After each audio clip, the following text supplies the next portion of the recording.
Welcome back to the Tech Intersect Podcast. I'm your host, Professor Tanya M. Evans, and today we're delving into the realms of policy, crypto, and the intersections of technology with culture and politics.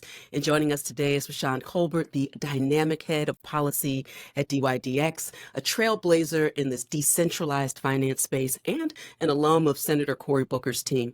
And Rashan not only is a thought leader in crypto, but also an avid writer. I love this side of you, sir. We will talk about that as well. But an avid writer, a thinker, deeply engaged with topics ranging from technology and race to history and art. And whether it's diving into the complex policy implications or exploring historical contexts of today's tech issues, Rashan brings a unique perspective to the table. Today, we will unpack all of that and more in a moment. But first, sir, welcome.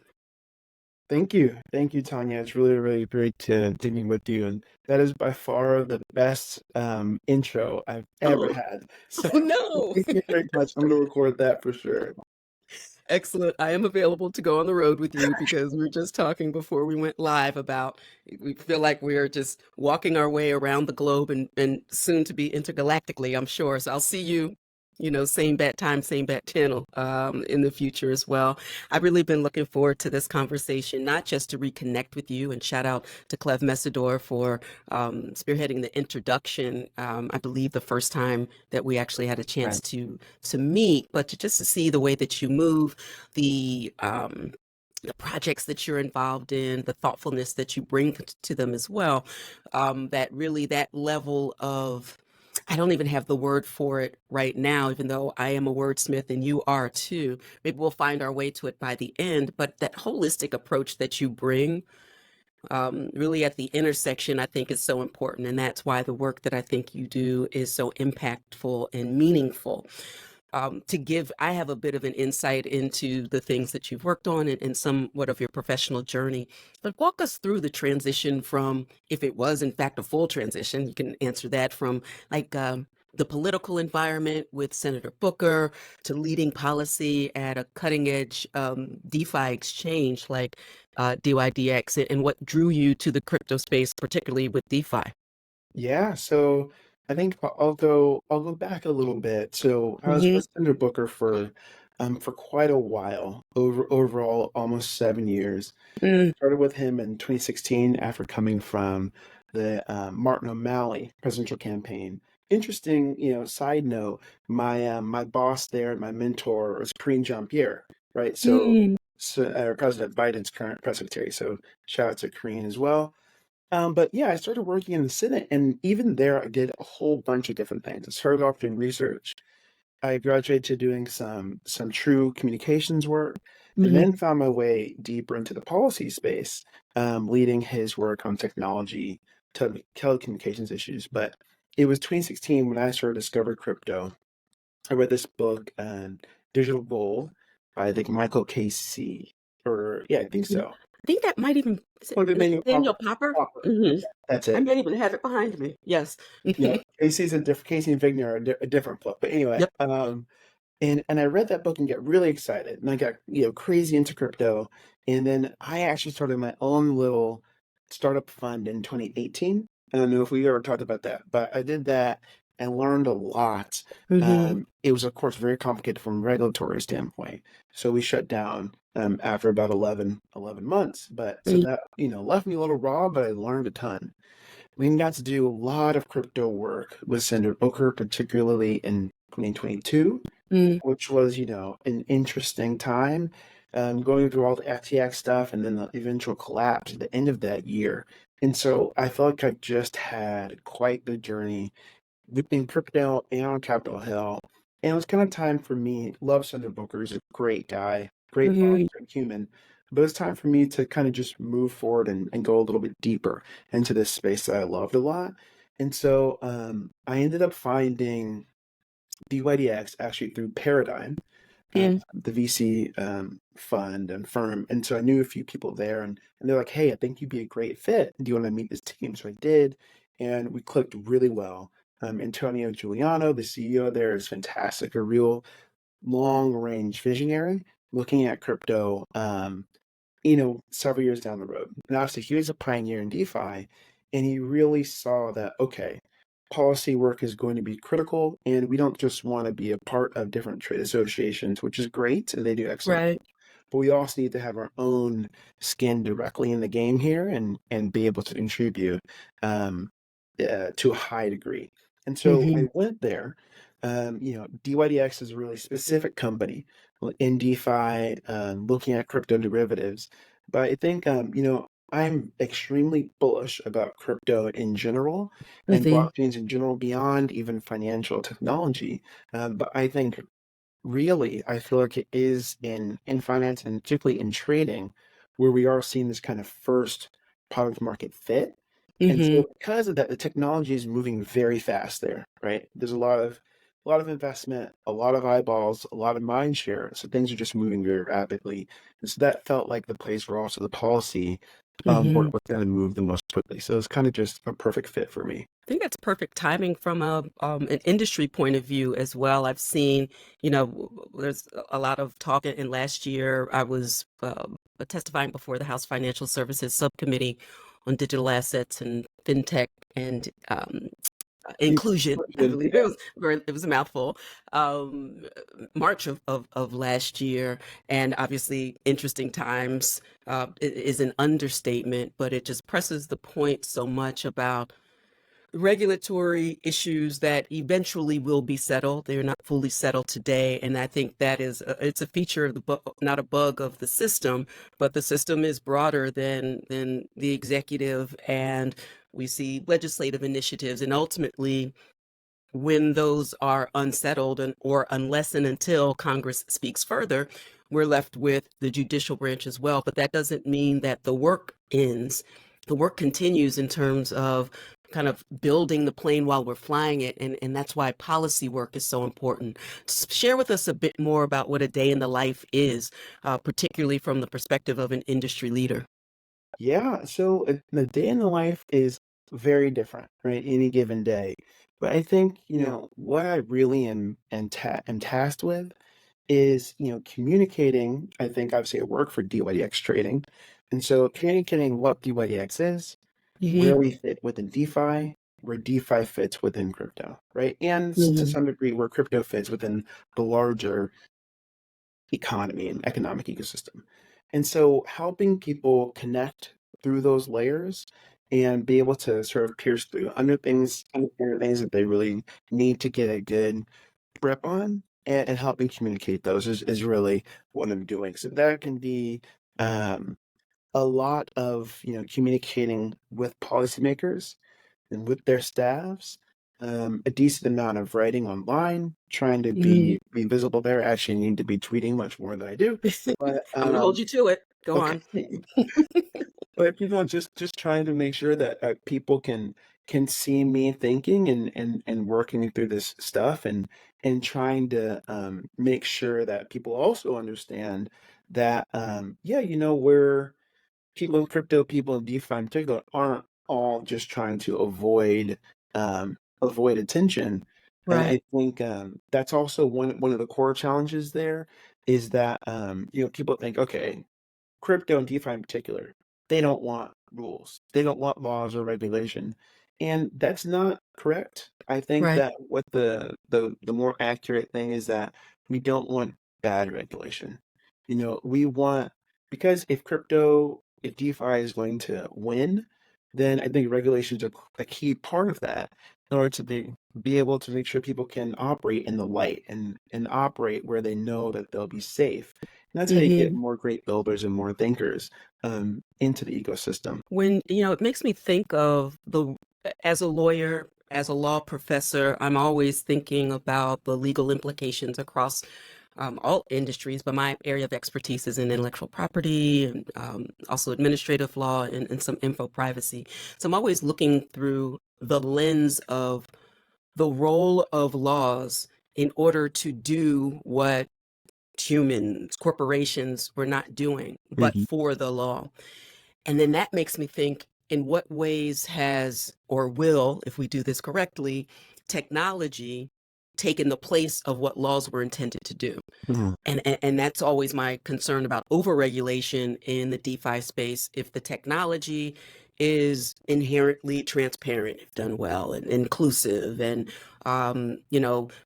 when I think of how it's described sometimes as rules but not necessarily rulers, but ultimately something that gets the job done to not only protect consumers or investors and builders and innovators, and also create an ecosystem where things are moving forward. And so I'm wondering your thoughts about in what ways, in using dYdX as an example for on the exchange side, in what ways is the technology working to actually do the things that laws would otherwise do? Yeah, I think people would swear that we had a pre-conference before this conversation, Oh, but we're definitely singing from the same hymn book here. okay. That's exactly how we think about policy at dYdX. And I think, you know, really succinctly, you know, for a long time, we've had, just as you talked about, our regulatory infrastructure has existed, particularly to give us line of sight into black boxes of Mm-hmm. trust that intermediate things, right? And so we need these individual entities to take Take custody of. custody of things, to process things for us. And so the regulators need to see, check, what are they doing? What's going on in there? But for the first time, because of this decentralized technology, we can actually propagate and ensure our values are taken care of through law and through code, right? They can Mm-hmm. work in concert to create yield the outcomes that people want. So if you're looking at, if you're looking at consumer protection, from a first principles perspective, we should be thinking, how do we, protect and empower everyday people, right? In whatever circumstance they're looking for. So what that's typically meant is, again, how are regulators getting vision, getting sight into what's going on? But now, transparency is a primary thing, and that is what delivers the customer protection. And so, we put out a set of principles, policy Mm-hmm. principles that look at a number of things, from disclosures, consumer protection, what should happen to bad actors in this Mm-hmm. space, innovation, etc. And up top is consumer protection, and right there is we think that this is enabled by having these transparent, immutable systems. It's a new way that I think Right. regulators and policymakers will have to think, but that is what this technology enables, and it's revolutionary. One other thing that I think is so revolutionary is just unpacking and really getting to the heart of what money is. For all of my like educational privilege and everything I thought I knew from Northwestern University and Howard University School of Law, I knew nothing about money until 2017 when I had to understand what the point of all of this is. Okay. Why, and it's challenging to have the conversation from an investor or consumer point of view when you compare to the global reserve currency that is the United States dollar, and why this matters. So I had to sit back and really understand fundamentally what money is, and I imagine you have that in your mind as part of your conversations as you are spearheading the policy initiative. How do you have the conversation just about money in order to make the case as to why this is transformative, and really it's revolutionary, but it's actually, I I agree. argue, it's evolutionary. It's Yeah. just like the next logical step, but that's just me. You to Right. talk to me. No, no, we're again, we're on the same point. I got another book. You're referencing Okay. books in our office. So this one, The Ascent of Money, Okay. Now Ferguson, a financial historian. So basically Mm, just tracks where money has gone through history. And I wrote about this in on my blog once too, and talked a lot about it with Senator Booker when I was in mm, it. But um, yeah, basically, I think money. It seems like money actually started with debt, right? And so there wasn't really the idea of like this barter ecosystem. mm. Oh, I have a pig, I'll trade you for a cow. Like it seems like that didn't exist in that exact way. Interesting. That it's more of an academic construct. But Mm, that did. It's like, okay, for until harvest, you can use my stuff. And then interesting. once you do, reap your agricultural products, then you'll give me a whole bunch of stuff. Great. Mm, And so basically, like that's easy to keep track of relatively. And, you have these relationships that you've established within your community. Okay, we mm, move forward, right? Every time it's basically money is tracked as technology has advanced. We've come up with new ideas and how to transfer and carry forms of value along with mhm, this, right? Like one of the pieces, this is halfway along the evolutionary timeline, but mhm, there were gold coins. Great, we love coins.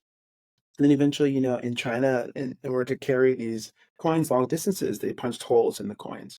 That way, you mm, put a whole bunch of them on a rope. You could carry the rope very easily over your shoulders, right? And so, like that is an idea in mhm, technology changing the form of money, right? And then realistically, all right, moving forward again, another huge leap. Now we live in this world where money is essentially digital, right? mhm, It has been for a while. Cash money is kind of disappearing from the face of the earth. We're printing less and less each year. There's less in mhm, circulation. And so, now that we have a better form of digital money, a deflationary, potentially, form of money mhm, in things that assets that are backed cryptographically on blockchains, it is natural and evolutionary, as you said, for us mhm. to move into this next frontier. And so, as long as you can kind of keep this very large um, history, kind of the broad strokes in your mind, it does really make sense. It's just technological, computer science innovations that we've been taking advantage of for a long time, and Right. it's kind of the forefront of it. So then that takes us ultimately to how dYdX changes the game and functions in that way. So talk to us a bit about the platform itself and layer twos. Yeah, yeah. So I like to talk. One of my things, I think people end up at first in a conversation with a policymaker or someone. I like to go back, Good. and to first Take us principles. back. That's That's right. right. At, Take a at, note. at first, people are like, oh, we want to talk about this legislation, but I think if you don't kind of have the right mental model in your head, then it can kind of be a little pointless to talk about the nuts Really? and bolts. And so talk a little bit about computer science and about protocols, right? Mm, Software protocols. That's really what's going on here. And I like to make reference to a couple of extremely widely used software protocols on the internet, and the ones that underlie email, specifically like simple mail transfer protocol, the post office protocol. Essentially, what these do, they're sets of instructions that tell your computers how to talk to one another over a network. Great. So that's why with Yahoo, Proton Mail, Gmail, Outlook, ad infinitum, mhm, you can have a reliable conversation sending and receiving messages. So now we've taken that concept and you can have a reliable transaction sending and receiving value, right? mhm, Using an internet protocol across a blockchain, which is a network of computers that are all mhm. speaking the same language and using the same format to make sure that this stuff is transmitted reliably. And that's a powerful idea.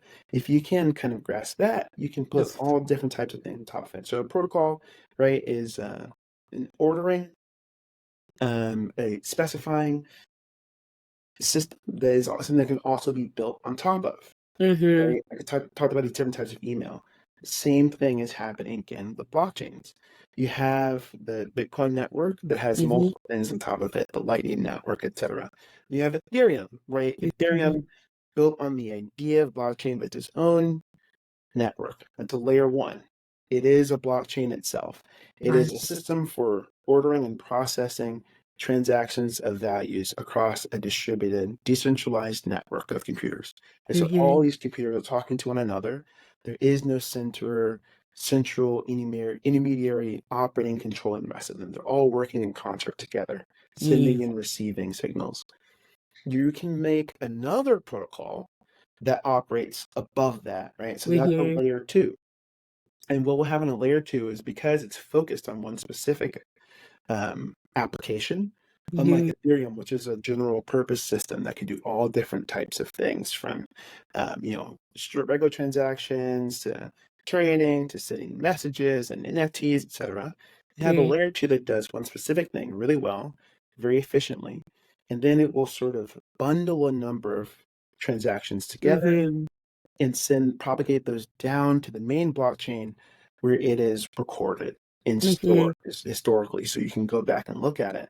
But the development of layer twos has been really important to how crypto has worked, right? And so, dYdX has been one of the largest layer twos from a volume transaction standpoint, but there are still sorts of limits. And so it's interesting. So dYdX pushed the boundaries of what I think one L2 could be, and more Mm. recently, we've launched a layer one, and so Okay. so we're all over the place, and so we have dYdX now. There's the dYdX chain, which Mhm. is a standalone blockchain.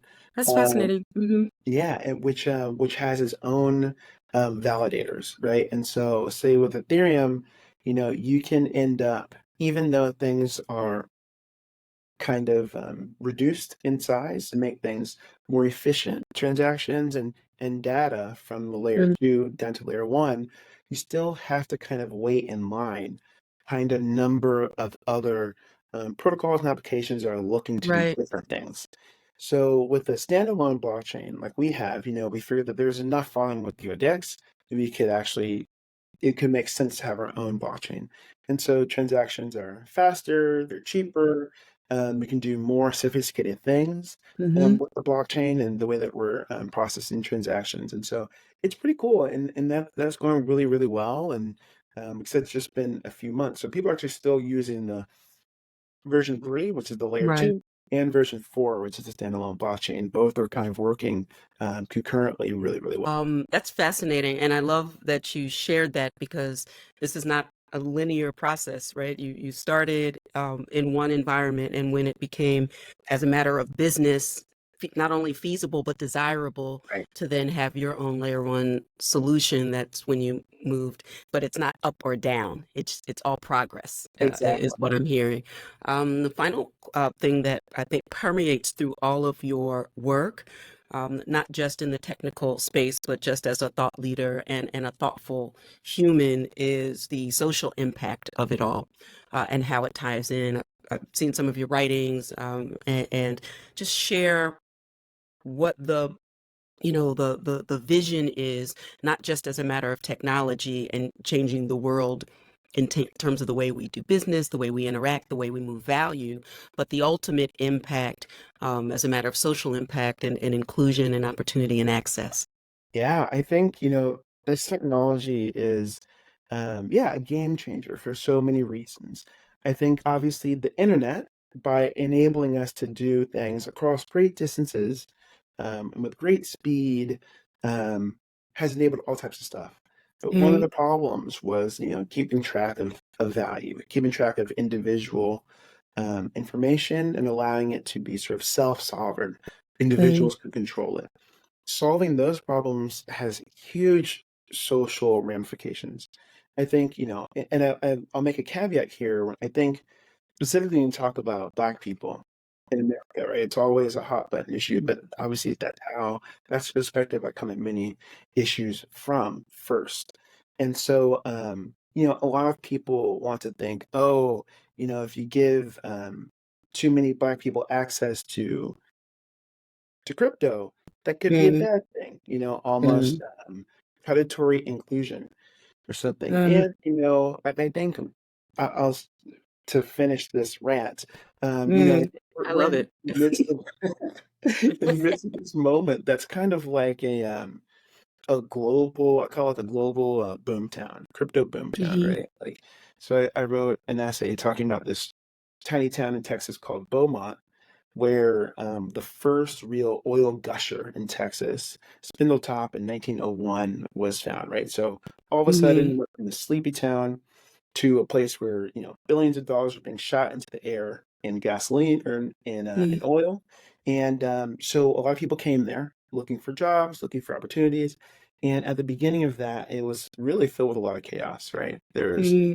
an increase in crime, lots of people taking advantage of, and it took a while for the technology, for the law, for the infrastructure to kind of keep up and catch up, Hmm. get everything in order. But there was something very valuable there, and so Hmm. as is still the case, criminals often move very quickly, right? Right. And looking to take advantage of others. And so that's why it's critical why I'm working on policy, because Right. we have to get this right. I mean, we need to get it done in the United States. Mm-hmm. Um, but anyway, so I think, there's a lot going on. This isn't an inherently bad technology. We need to get this stuff right to make sure we're taking advantage of it. Mm-hmm. But back on the Um, larger, oh no, go ahead. no, oh no, go. No, no, no.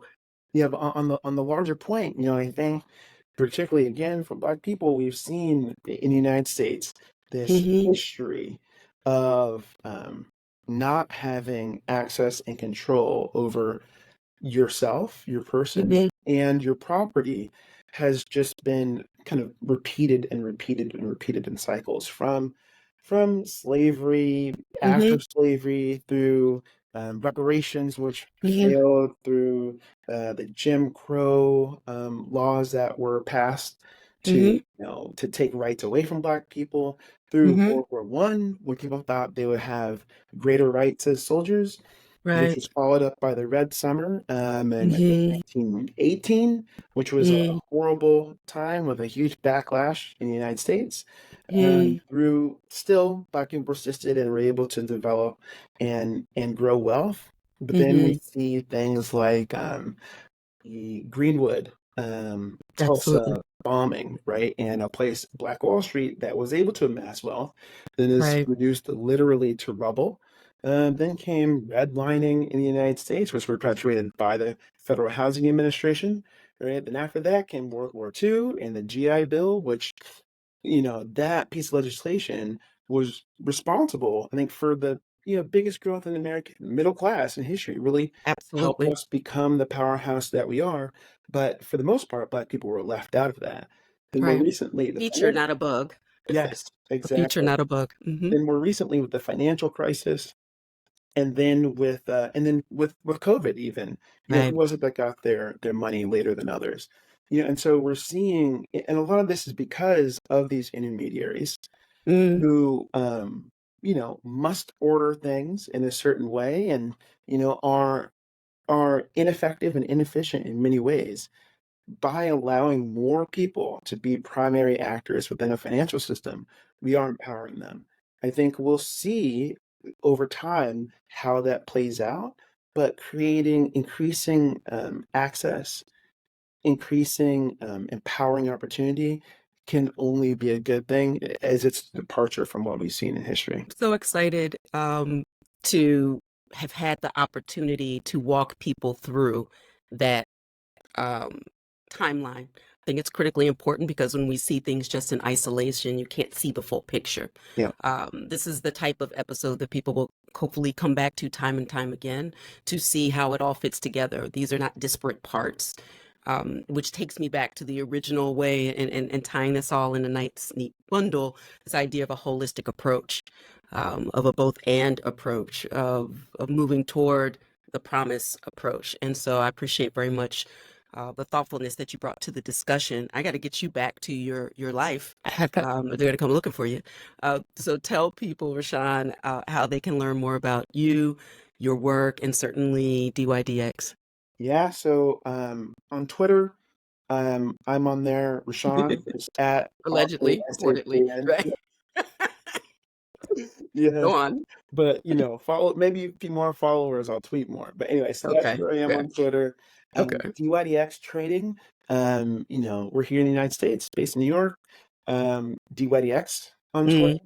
Mm. I also have a Substack just called Getting a Grip. And I'll be writing on there. But I'm always around, so happy to stay Ex- connected. Excellent. Well, thank you so much. I appreciate you. It's the first of many conversations.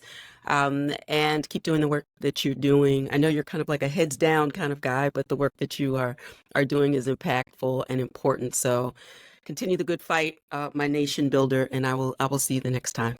Thanks so much for the conversation, Tanya.